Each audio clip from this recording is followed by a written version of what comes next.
सरकार की योजनाएं किस प्रकार से संचालित हो रही है। इतना ही नहीं, इन योजनाओं के माध्यम से छत्तीसगढ़ की आम नागरिक किस प्रकार से लाभान्वित हो रही है, ऐसे तमाम विषयों की चर्चा हम इस खास कार्यक्रम के माध्यम से करते हैं। और आज हम चर्चा करने जा रहे हैं छत्तीसगढ़ के वरिष्ठ मंत्री और स्वास्थ्य क्षेत्र के वरिष्ठ मिनिस्टर टी.एस. सिंहदेव जी से। सर, बहुत बहुत स्वागत है आपका इस खास कार्यक्रम में। और चर्चा की चूंकि शुरुआत मैं करना ही चाहूंगी, जिस प्रकार से हमारा कार्यक्रम भी है विकास की बात, छत्तीसगढ़ में इन विकास की अवधारणा को आप किस प्रकार से देखते हैं इस वक्त? विकास बौद्धिक हो सकता है, विकास आर्थिक हो सकता है, विकास दार्शनिक हो सकता है, ये सब नागरिक का विकास है। इनमें सरकार के पास जो जवाबदारियां हैं वो मुख्य रूप से आर्थिक विकास की हैं। बौद्धिक विकास भी कुछ हद तक जुड़ा रहता है, सामाजिक विकास भी, और आर्थिक विकास पे ही आमतौर पे चर्चाएं ज्यादा होती हैं। उसका बुनियादी आधार मेरे लिए परिवार की आर्थिक स्थिति में सुधार आना, कि हम अगर आर्थिक रूप से और सुदृढ़ नहीं हुए तो विकास, और खास करके भौतिक विकास, ये शब्दों में रह जाता है। हम सड़कें बनाते हैं, हम बिजली पहुंचाते हैं, हम गाड़ियों के संसाधन बनाते हैं, हवाई जहाजें उतार रहे हैं जिलों में, ट्रेनों की सुविधा बढ़ रही है, रोड अच्छे बन रहे हैं, सिंचाई के संसाधन बढ़ रहे हैं। इन सब से लोगों के परिवार की आमदनी उतनी बढ़ रही है कि नहीं जो बढ़ती महंगाई से भी ऊपर रहे। अर्थात अगर एक समय आप आज से 80 साल पहले अगर 1 रुपए में आप 10 किलो चावल खरीद सकते थे, तो क्या आज अगर आप 10 किलो चावल 210 रुपए में खरीदते हो, अगर 221 रुपया भाव है, 20 रुपया पकड़ लीजिए, तो आपकी आमदनी उतनी बढ़ी कि नहीं, और उससे ज्यादा, कि अब रुपयों में भले उस समय 1 रुपए में इतना आता था, आज 20 रुपए में उतना आता है। उस समय आपकी आमदनी कितनी थी?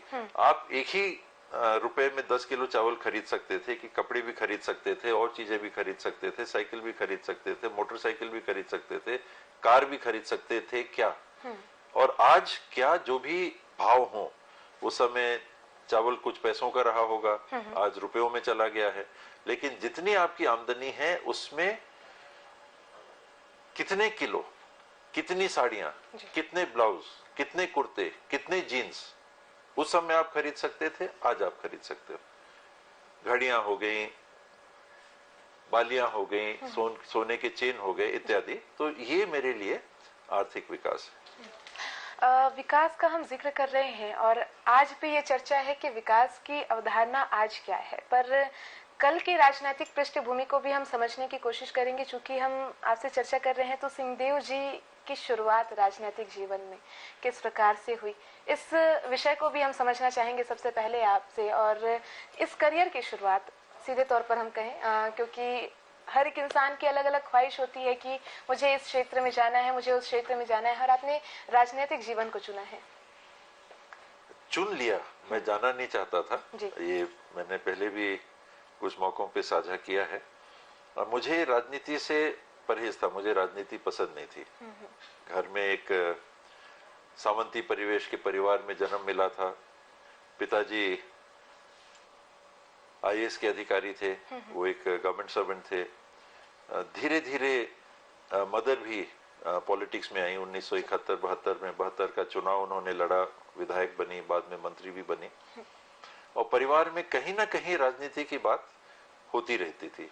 परिवार हम लोग का कांग्रेस पार्टी से आजादी के पहले से जुड़ा रहा, और आजादी के बाद 1952 से आज तक मुझे लगता है कि हर चुनाव में कांग्रेस पार्टी ने एक सदस्य को परिवार के टिकट दिया, या लोकसभा का या विधानसभा का। और बड़े अच्छे संबंध रहे कांग्रेस पार्टी से, कांग्रेस पार्टी के नेताओं से, कांग्रेस की विचारधारा से हम लोग काफी कंफर्टेबल थे। ऐसा मुझे एहसास होता था एक लड़के के रूप में, एक बच्चे के रूप में, एक युवा के रूप में, कि परिवार कांग्रेस से जुड़ा है। राजनीति से भी कहीं ना कहीं कोई भूमिका है। लोग मदद के लिए, काम के लिए, दुख तकलीफ हुआ, पुराना सामंती परिवेश था, लोग आते थे, मिलते थे, लेकिन बहुत सक्रिय नहीं थे। मदर 72 में जब से राजनीति में आई, आज से समझ लीजिए 51 साल पहले, आज से 51 साल पहले जब वो राजनीति में आई, मैं 20 साल का था, तब और करीब से राजनीति को देखने को मिला और मेरे को हमेशा इससे परहेज था। मुझे राजनीति जिस स्वरूप की दिखती थी पसंद नहीं थी। मैं घर का काम देखना चाहता था और दिल्ली में, बाहर भोपाल में भी graduation, post graduation boarding schools में पढ़ के मैं घर के काम को देखने का मंशा रखता था। फिर ये सिलसिला शुरू कैसे हुआ? वो कहते हैं कभी कभी फंस जाते हैं जी। परिस्थिति ऐसी बनी, एक नगर पालिका का चुनाव आया और नगर पालिका के चुनाव में परिस्थिति कुछ ऐसी बनी कि मेरे काका थे, ग्रैंड अंकल के लड़के यूएस सिंहदेव जी, वो मदर के साथ राजनीतिक गतिविधियों को देखते थे। मदर फादर के साथ सर्विस में थे तो ज्यादा टाइम बाहर रहते थे, बीच बीच में आते थे, काम देखते थे, लोगों का सहयोग करते थे। तो उनके माध्यम से जो परिस्थिति बनी उसमें मैं फंस गया। एक ऐसी परिस्थिति आई, मैंने किसी का नाम आया था नगर पालिका के अध्यक्ष के रूप में, सुझाव बतौर उनने मेरे से पूछ लिया। मैं राजनीति में था नहीं पर उनसे अच्छे मेरे संबंध थे, बहुत आत्मीय, मेरे से उम्र में बड़े थे, लेकिन बड़े प्रेम के उनके साथ संबंध रहे हमेशा। तो उनने पूछा कि इनका सोच रहे हैं बनाने का अध्यक्ष। तो मैंने कहा नहीं काका साहब, इनको नहीं, इनको छोड़ के। कुछ घटना हो गई थी बिजनेस में, हम लोग आए तो उसमें कुछ ऐसी परिस्थिति बनी।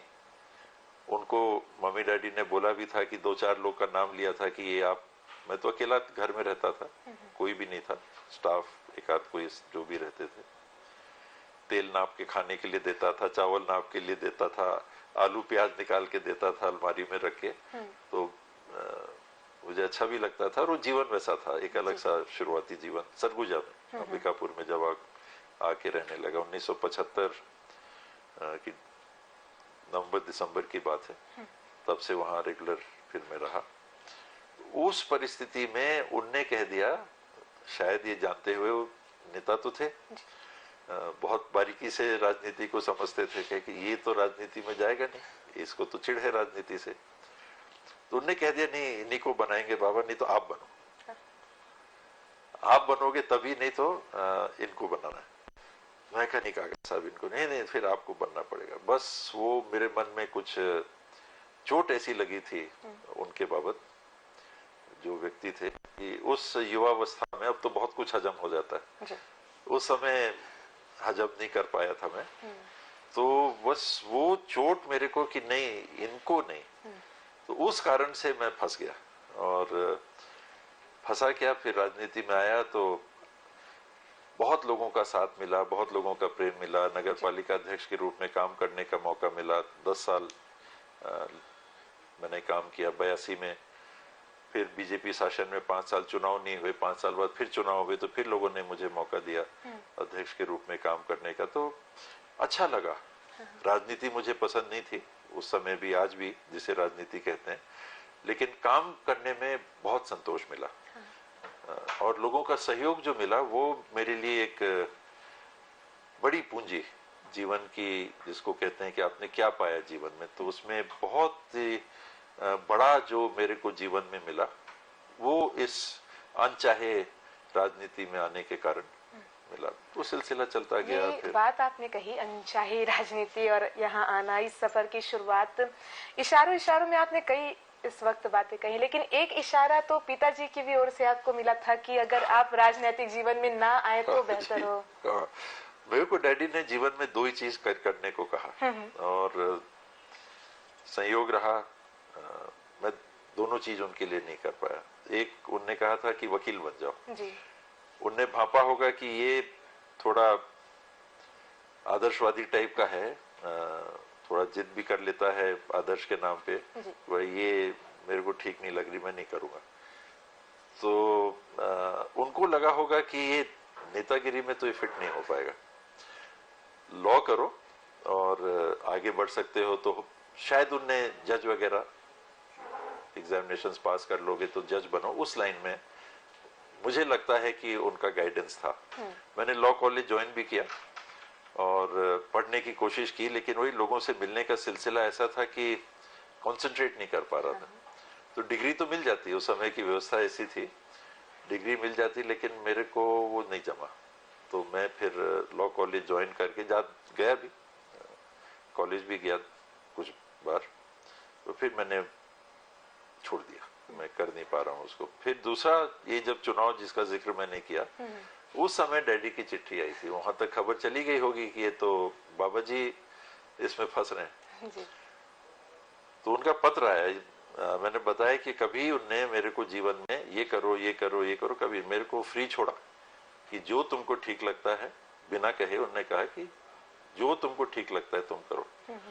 मैं गाड़ी बड़ी तेज चलाता था, एक्सीडेंट्स भी होते थे, पर वो मेरे को कभी, जिसको डांट फटकार कहते हैं, ये करते हैं, कभी नहीं। बस वो आता था, टक्कर लग के आए हैं, घर में देखा, उनसे आंख से आंख मिली, थोड़ी उनके आंख में तकलीफ दिखती थी, तो कभी उनने एक शब्द, जिसको डांटना कहते हैं, समझाना तो दूर, कभी उनने मेरे को कुछ नहीं कहा। यानी एक तरह से फ्री छोड़ा। और आज मुझे लगता है कि वो सबसे बड़ा गाइडेंस उनका था मेरे लिए, कि अपने से करो, अपने से सोचो, हम लोग तो हैं ही हैं, लेकिन कहीं दखल नहीं।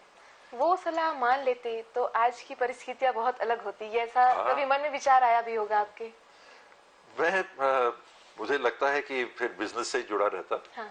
और पता नहीं, शिक्षा के क्षेत्र से जुड़ जाता है, कुछ होता। खेल के क्षेत्र में भी काफी रुचि रही है आपकी? हाँ, मुझे क्रिकेट पसंद था। सभी खेल वैसे पसंद है।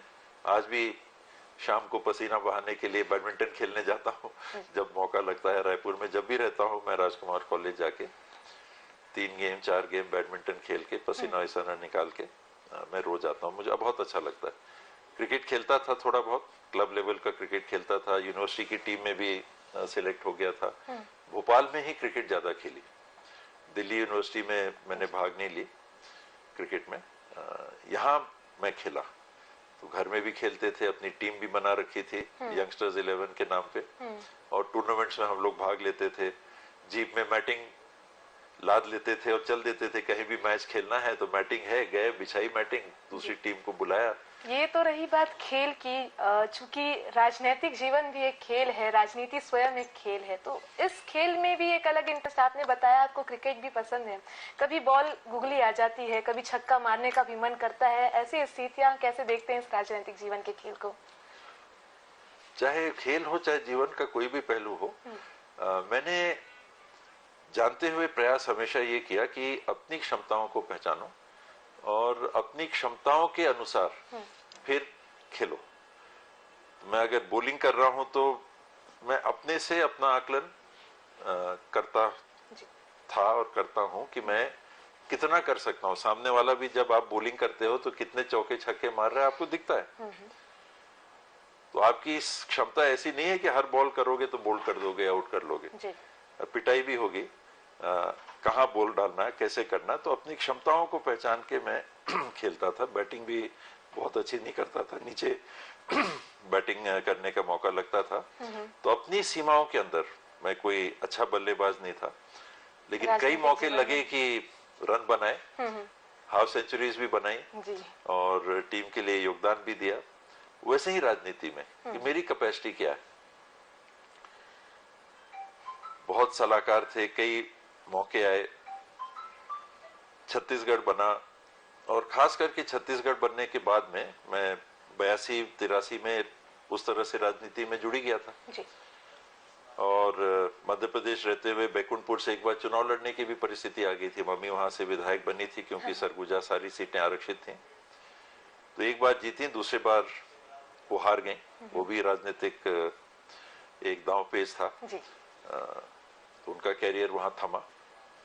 फिर अगले चुनाव में बैकुंठपुर से मेरे को लड़ने का मौका मिला।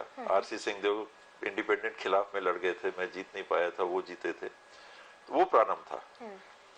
वो सारे अनुभव थे, वो घर के गार्डियन थे, डैडी के क्लास फेलो थे, बहुत प्रगाढ़ मित्रता थी। फिर संबंध टूट गए, आमने सामने खड़े होने की स्थिति आ गई। मम्मी के चुनाव में उनको लेके भी कहा जाता है कि उनका अंदर से असहयोग था, विरोध था, मम्मी हारे चुनाव। फिर मेरे खिलाफ भी चुनाव लड़ने की स्थिति आ गई जी। और लड़े भी। हालांकि मैं गया था टिकट मिलने के बाद, पहले ये बात थी हम लोग दोनों में कि जिसको टिकट मिलेगा वो लड़ेगा। अंकल वो टिकट की बात आ रही है तो कह कि नहीं ठीक है तुम भी करो। मैं कहा अंकल जिसको टिकट मिले फिर वो लड़ लें। टिकट अपने को मिल गया और लोगों ने उनको पुश करके उनके लोगों ने खड़ा करवा दिया इंडिपेंडेंट।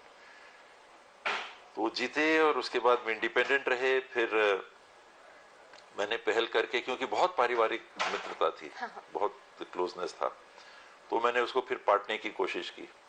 बीच में काफी दूरी हम लोग के बीच में हो गई थी। खास करके मामी जब चुनाव आए थे अंबिकापुर, जब वो आए उसके बाद तुरंत चुनाव के बाद तो लोगों को लगा कि देखो ये हरा के आने वाले उसमें आ रहे हैं। तो कुछ लोग रिएक्ट भी किए, उनके साथ कुछ गलत व्यवहार भी हो गया, लोग नाराज थे कि इनके वजह से हारे।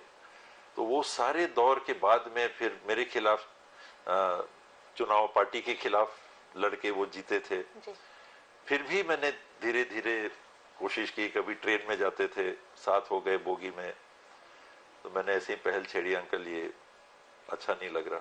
2-1 साल उस चुनाव के बाद में, और हम लोग को संबंध कम से कम इतना नजदीकी था, संबंध सुधारना। वो घर आते थे, खाने बनाने के शौकीन थे। तो मुझे ध्यान है कि घर में पहले हम लोग शिकार भी जाया करते थे, तो वो शिकार तो नहीं जाते थे, वो खाना जो आता था वो खाना बनाया करते थे। तो मैंने वो संबंध भी सुधारने की पहल की। सुधरे, यहाँ तक सुधरे कि डैडी के डेथ के बाद उनने कहा कि मैं तुम्हारा अब गार्डियन हूँ। छत्तीसगढ़ तब बन गया था। तो ये छत्तीसगढ़ का दौर अलग चला। मध्य प्रदेश में मम्मी डैडी ही ज्यादा देखते थे। छत्तीसगढ़ के बाद उनने मेरे लिए छोड़ दिया था। फिर डैडी की डेथ तुरंत ही हो गई थी। छत्तीसगढ़ 1 नवंबर को बना, 24 जून को अगले साल उनकी डेथ हो गई। और आम तौर पे फिर ये कुछ बहुत वरिष्ठ कांग्रेस के ही टॉप मोस्ट लीडर्स ने सरगुजा में जाके ये स्टेटमेंट दिया था कि अब तो ये पैलेस की दीवारें कमजोर हो गई हैं, ढह जाएंगी, अब नए पत्ते उगेंगे। इस टाइप के स्टेटमेंट्स आए थे। लेकिन जैसा मैंने बताया, लोग जानते भी थे कि मैं राजनीति से बहुत कंफर्टेबल नहीं हूं, पर लोगों का साथ मिला। ऐसे समय जब कांग्रेस का भी शासन प्रारंभिक था, हम लोग किनारे थे। 15 साल बीजेपी का शासन चला एक तरफा, तो हम लोग बाहर थे। लोगों ने साथ दिया। जहां अपना कार्य क्षेत्र था वहां लोगों ने बहुत साथ दिया और सहारा देके टिकाए रखा। वरना तो आप बाहर थे, आप न विधायक थे, न कुछ थे, न आपकी चलती है, न कुछ होता है। कांग्रेस का भी सरकार है तो किनारे हो, भाजपा में तो पूछ ही नहीं है। विधायक भी बने तो कार्यक्रमों में नहीं बुलाया जाता था। अधिकारियों का ये था कि विधायक को खबर नहीं देनी। यानी हर प्रकार की परिस्थितियां बनी। फिर नेता प्रतिपक्ष के रूप में काम करने का मौका मिला, तो छत्तीसगढ़ में एक्सपोजर मिला। और उसके पहले नंद कुमार पटेल जी ने जरूर मुझे उपाध्यक्ष के रूप में पीसीसी में रखा और कार्यक्रमों का प्रभारी बनाया। तो प्रशिक्षण का जो कार्यक्रम था उसका प्रभारी बनाया, जिसमें दुर्भाग्यपूर्ण उनकी हत्या हुई, परिवर्तन यात्रा, उसका भी प्रभारी बनाया। तो छत्तीसगढ़ में भी एक्सपोजर हुआ, लोगों से परिचय हुआ, पहचान हुई।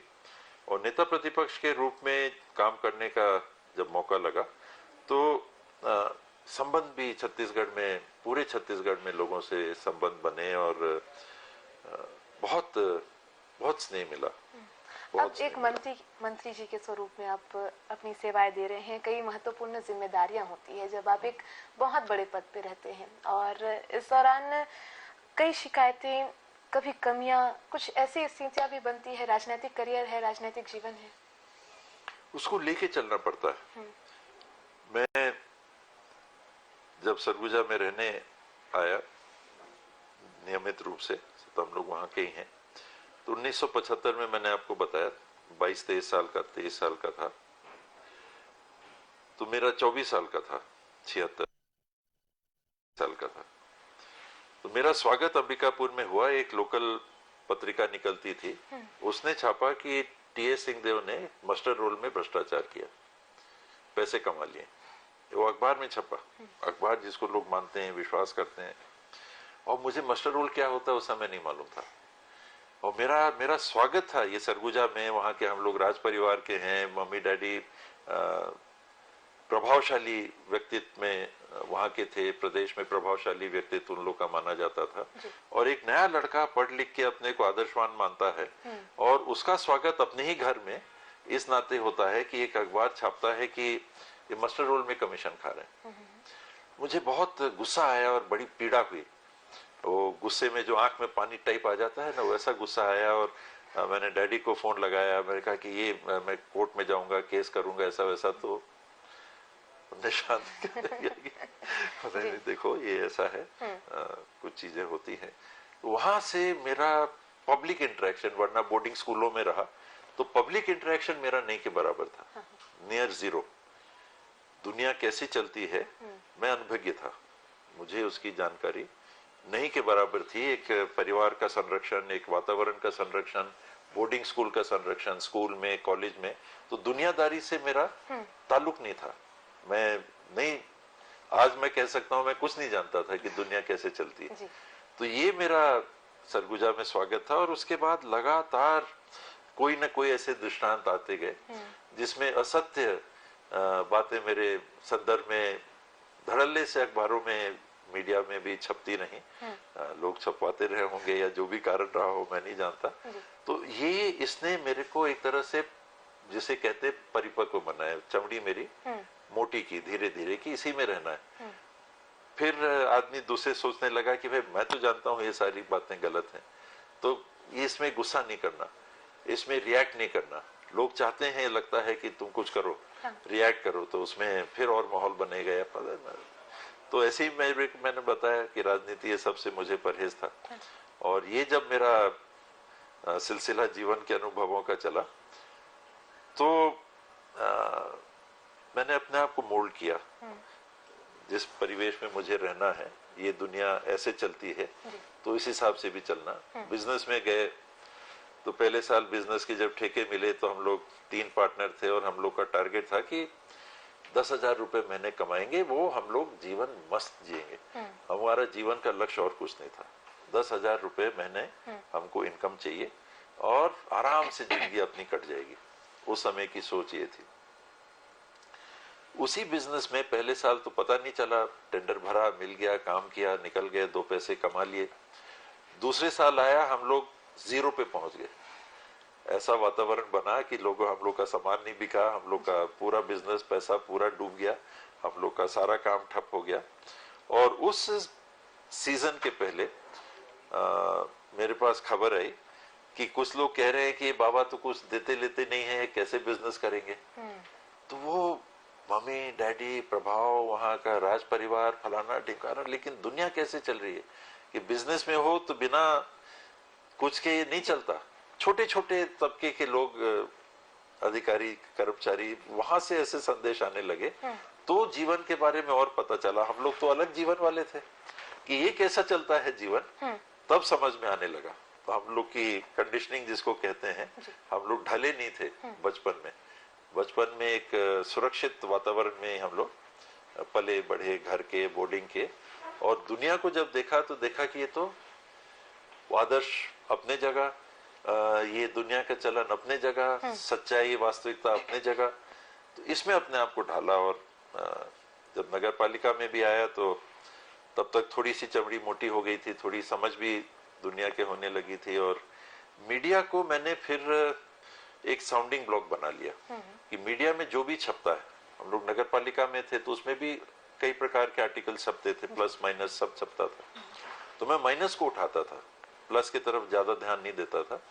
माइनस को उठाता था और उसमें पता करवाता था कि जो छपा है सही है कि नहीं। और उसके बाद से ही 1982-83 के बाद से ही मैंने मीडिया का ये सहयोग लिया कि जितनी उल्टी बातें छपती थी उसको मैं दिखवाता था। सही है, देखा पढ़ा कि ठीक है, कुछ मालूम रहता था ये हो रहा है। कुछ दूसरी बातें थी, उसको मैं उतना तरजीह नहीं देता था। नहीं कि अच्छा छपा, मेरे लिए वो मायने कम रखता था, क्योंकि मुझे जानकारी का एक स्रोत मीडिया को मैंने समझा, जाना। और आज तक मैं वही करता हूँ। तो फिर वो क्रिटिसिज्म में भी चला गया, चाहे वो मीडिया में छपे, चाहे टीवी में आए, चाहे अखबार में छपे, या लोगों का कमेंट कहीं आए। आजकल व्हाट्सएप की दुनिया हो गई, अब तो उसको कम देख पाते हैं। तो मेरा मैंने अपने आप को उसी तरह से ढाल के और मैंने काम किया। जो है ठीक है जी। उसका ये संतोष बात करो। रही भी कि आपका राजनीतिक जीवन कैसा रहा, लेकिन इन राजनीतिक जीवन में एक महत्वपूर्ण जिम्मेदारी आपको मिली एक मंत्री के रूप में, और छत्तीसगढ़ में 15 साल बाद सरकार का आना, कांग्रेस का आना, जिसमें हम ये मानते भी हैं कि जो घोषणा पत्र उस दौर पे आपने तैयार किया था, एक उसका प्रतिफल इसे कहा जाता है। साथ ही साथ बदलाव की एक लहर भी छत्तीसगढ़ में थी। बहरहाल विकास जो इन 4-4.5 वर्षों में हुए, और एक महत्वपूर्ण जिम्मेदारी आपको ये थी कि स्वास्थ्य विभाग, जो कि मूलभूत सुविधाओं में से एक है, ऐसे में ये विकास का पैमाना, क्या चुनौती आपको लगी थी? जिम्मेदारियां थी तो वो भी एक चुनौती के रूप में आपने देखा था? मेरे लिए हर जिम्मेदारी एक चुनौती, और वो मेरे को मेरा स्वभाव वैसा है कि प्रेरित करती है अच्छा करने के लिए। चाहे मैं बॉलिंग करने उतरता था, मैं बैटिंग करने उतरता था, मैं फील्डिंग करने उतरता था, अपनी सीमाओं को पहचान के अच्छे से अच्छा करना है। मैं बहुत अच्छा फील्डर नहीं था, लेकिन बॉल रोकनी है, कैच करने की कोशिश करनी है, बॉलिंग करना है, थोड़ी बहुत बॉलिंग करता था, अच्छा करना है, बैटिंग कोशिश करो, कुछ रन बनाओ टीम के लिए। वही स्वभाव आदमी का रहता है। तो जो जिम्मेदारियां मिली, शुरू में 5 विभाग थे, प्लानिंग, वो बाद में दूसरे मंत्री बने, उनके एक एक विभाग फिर दिया गया। 20 सूत्री, उसमें समीक्षाएं हैं, 20 कार्यक्रमों की, केंद्र से संचालित कार्यक्रमों की समीक्षाएं हैं, उसमें थोड़ा थोड़ा हम लोगों ने काम किया। और फील्ड की जो विभागों की जिम्मेदारी थी, एक जीएसटी राज्य के अपने स्रोतों का सबसे बड़ा आधार है, तो उसमें ज्यादा से ज्यादा इनकम भी आती रहे, तो अपने स्वभावानुरूप की लोगों को परेशानी भी नहीं होनी चाहिए। जो टैक्स करदाता है उनको कोई दबाव नहीं महसूस होना चाहिए कि अमले की तरफ से ऐसा नाक पकड़ो, लेकिन जो जायज है वो टैक्स भी आपको देना है, तब तो सरकार चलेगी। तो संवाद स्थापित करके, और कम से कम एक सिस्टम है, मैं उसको पूरा कंट्रोल नहीं कर सकता, लेकिन एक ऐसा वातावरण बनाना कि टैक्स कलेक्शन भी करना है, उसके बिना सरकारें नहीं चल सकती, लेकिन पब्लिक को, करदाता को परेशानी भी वैसी महसूस नहीं होनी चाहिए कि उनका हाथ मरोड़ा जा रहा है। और जीएसटी के कलेक्शंस भी राज्य के अच्छे रहे। जो जो टारगेट्स हम लोग को मिले, करीब करीब हमने उनको फुलफिल किया, चाहे वो कोविड का समय था या पिछला वर्ष था। इस वर्ष 22,000 करोड़ का टारगेट मिला है, उसको अचीव करने का हम लोग का प्रयास रहेगा। पंचायत विभाग से भी मैं जुड़ा रहा, और पंचायत विभाग छोड़ने के पहले उसमें भी कुछ संतोषजनक काम किए। कोरोना काल में खास करके मनरेगा के माध्यम से जो रोजगार उपलब्ध कराने की चुनौती थी, बहुत बड़ी चुनौती थी। कार्ड्स उपलब्ध कराना, मनरेगा के रोजगार उपलब्ध कराना, लोग कोरोना से आ रहे थे, उनके लिए रहने की जगहें सुनिश्चित करना। तो गौरव द्विवेदी जी उस समय साथ में प्रिंसिपल सेक्रेटरी थे, और बहुत अच्छा मुझे लगता है कि छत्तीसगढ़ ने उस समय काम किया, और देश के टॉप रोजगार प्रदाताओं में मनरेगा के माध्यम से हम लोग बने। फिर वन अधिकार कानून के तहत वन अधिकार पत्र इत्यादि और अधिकार प्रदान करने की बात थी, उसमें हम लोगों ने पहल की।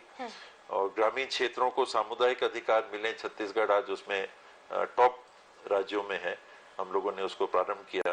और गांव को वन अधिकार, सामुदायिक अधिकार मिले, उसमें पहल की। वन अधिकार पत्र जो मिलने थे, पट्टा तो नहीं है, ये पत्र है, जिनको छूटा था तो केवल ट्राइबल की बात होती थी, जबकि कानून में पारंपरिक वन निवासी भी है, अनुसूचित जनजाति तथा पारंपरिक वन निवासी। तो ओबीसी वर्ग के हो गए, एससी वर्ग के हो गए, अनारक्षित वर्ग के हो गए, इनके भी जो नागरिक हैं जिनको वन अधिकार पत्र की पात्रता थी, उनके लिए पहल करना और उसको चालू कराना।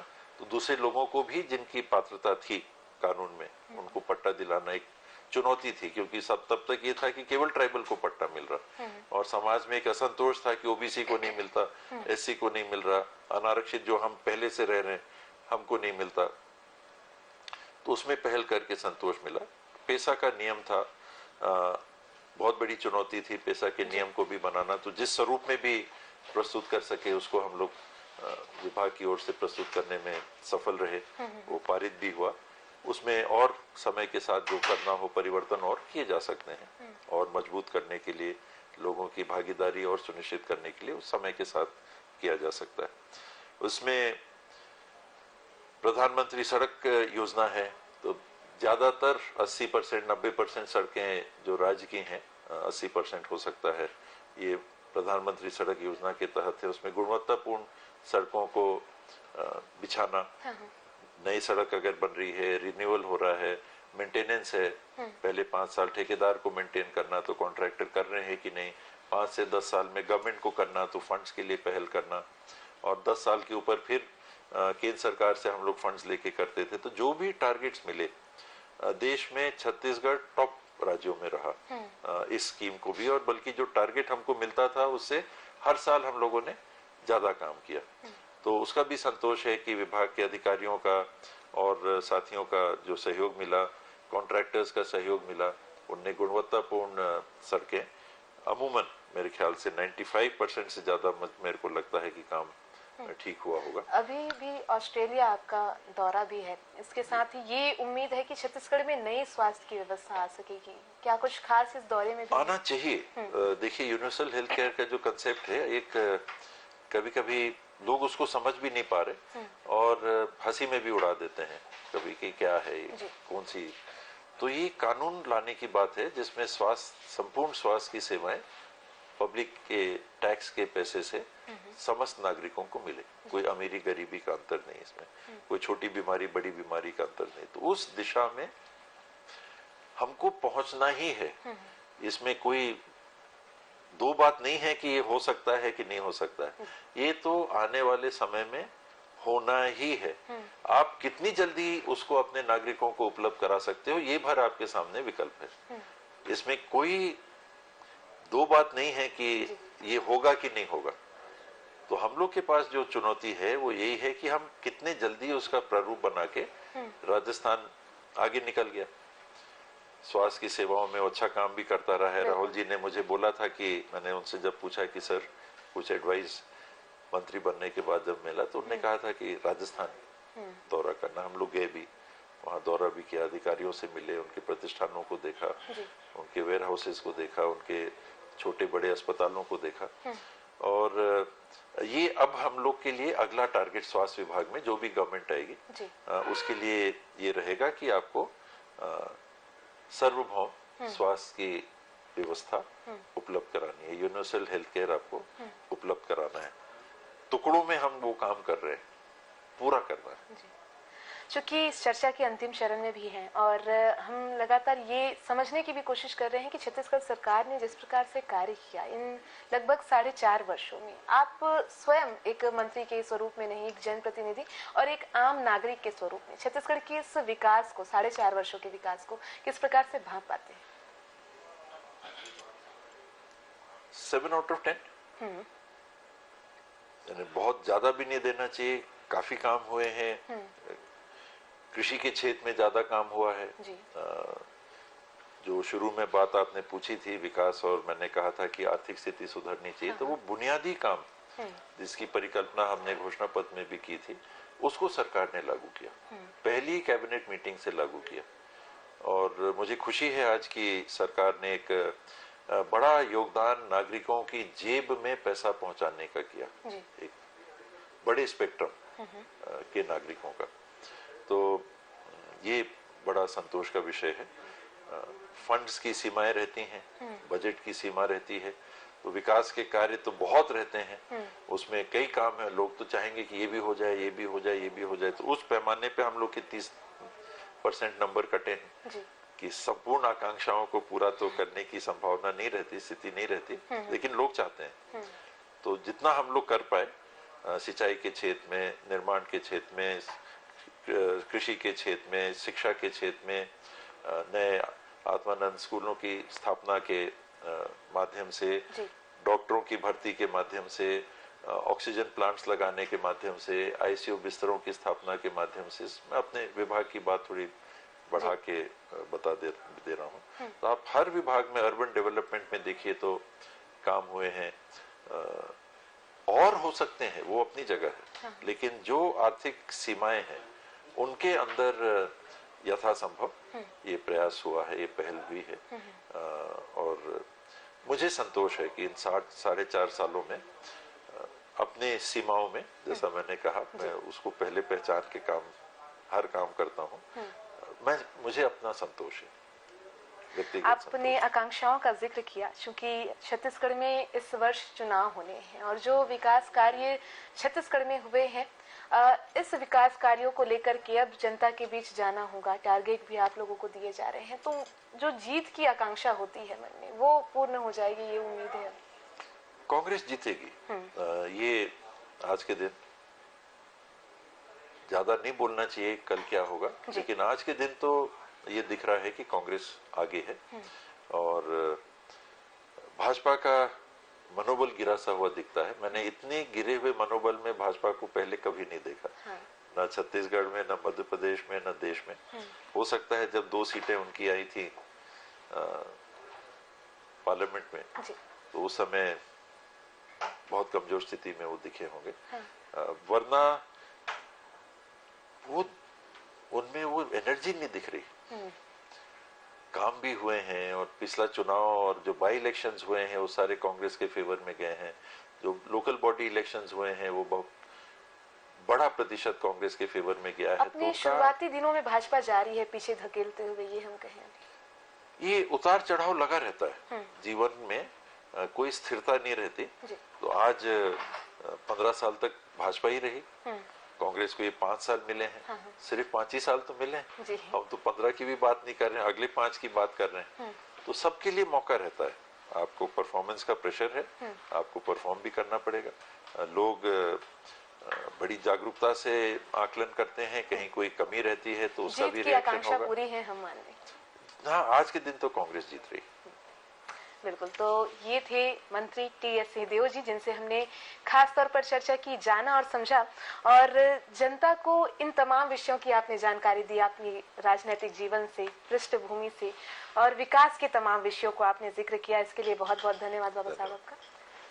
और आपने समझा, आपने जाना कि कैसे टी.एस. सिंहदेव, जो कि खेल क्षेत्र में रुचि रखते थे और जिन्हें एक चिट्ठी भी आई थी कि आपको राजनीतिक जीवन से दूर रहना है, लेकिन इसके बावजूद वे राजनीतिक जीवन में आए और उन मायनों को, उन आकांक्षाओं को उन्होंने जन्म दिया कि आज वे एक मिनिस्टर के रूप में प्रदेश की जनता की सेवा कर रहे हैं। और आपने जाना और समझा कि छत्तीसगढ़ में किस प्रकार से इन विकास के कार्यों ने न केवल छत्तीसगढ़ के नाम को रोशन किया, बल्कि छत्तीसगढ़ की जो स्कीम थी, इन स्कीमों को, इन योजनाओं को देश विदेश तक पहुंचाने का भी कार्य किया है। तो इन विकास की चर्चा निरंतर जारी रहेगी। आप बने रहिए साधना न्यूज के साथ।